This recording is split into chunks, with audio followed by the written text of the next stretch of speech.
It's cool when it works out great. Okay? Well, yeah, that's As in this case right here. If you actually graph this line, now you've got a couple of options now for graphing lines. You can find the x and y intercepts and just graph them. That's Okay. those. But as you can see, this x and y intercept would be a fraction. You see that x intercept is a fraction?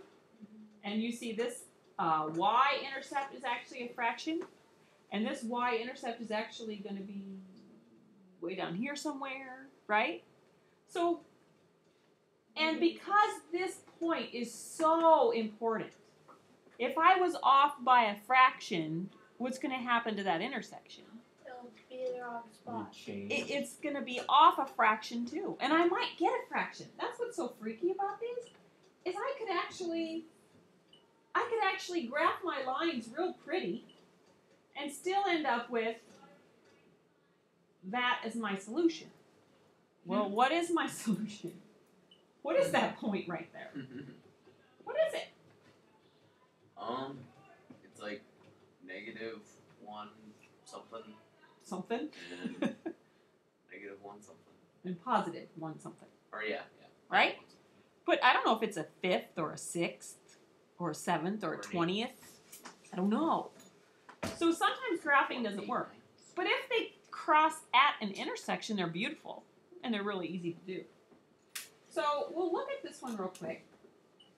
Let's look at it. They took this equation again and wrote it in slope-intercept form. Then they made a t-chart. But if I were you, I would just find my y-intercept, right? Which is 1. And then I would just do my slope, which is up 2 to the right 1, up 2 to the right 1, and then make my line. Okay? And the next one's a little bit uglier to do it that way because I have to start at -8, which I don't see, but it's down here somewhere, right? And then to find my slope, I have to change this to a fraction, which is actually 5/2. So I'm going to choose to go up 5 and over 2, and up 5 and over 2, and up 5 and over 2. So I end up with this line. And lucky for me, they did intersect right at a point. And that point is -2, -3. Okay? That's the other way to do it. Way number 2. Way number 2. Brian, you're up in the front of the room, so I'm going to have you go get a whiteboard.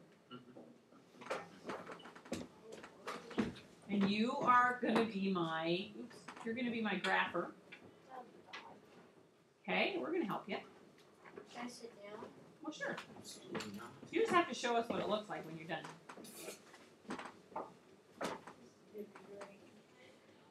And it's going to be kind of ugly. So are you ready? If I'm going to graph this, then what's my first step?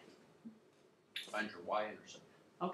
Okay, so I need to put this into Slope-intercept form. Slope-intercept form, which is 3y equals, actually, you know what? This one lends itself really pretty to do intercepts. Yeah. Let's do it with the intercept method. Because if you make x 0, what is y? 4, right? That's good. And if you make y 0, what is x going to be? 3. Oh, so let's just make dots at our points 0, 4, go over 0 and up 4, and over 3 and up 0. And you go ahead and connect them, just with a line as best you can. Or just those 2 dots? Yeah, well, go all the way through them. How did I know that was going to work really well with slope-intercept form? Because you get both of them, They were because 4 and 3 equal 12. Yeah, because they're both factors of 12, huh? Not so much with my other one, huh? Probably not. So let's think about this one. Let's put this one in slope-intercept form. 6x minus 1.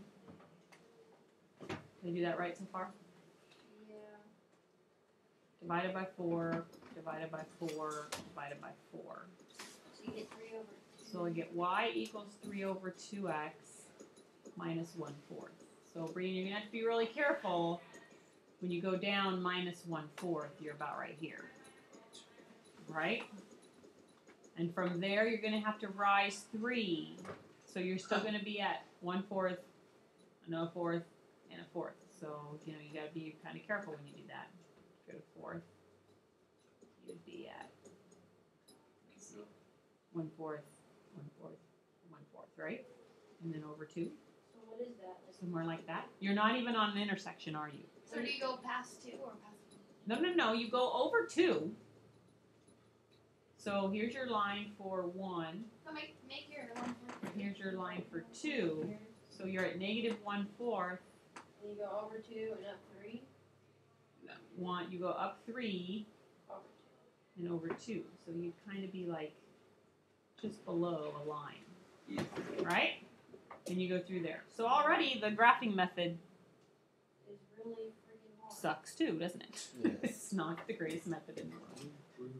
Don't they have? They should have one, because it's logically. You So, think you'd Brian, be able to find it from. Show everybody your graph.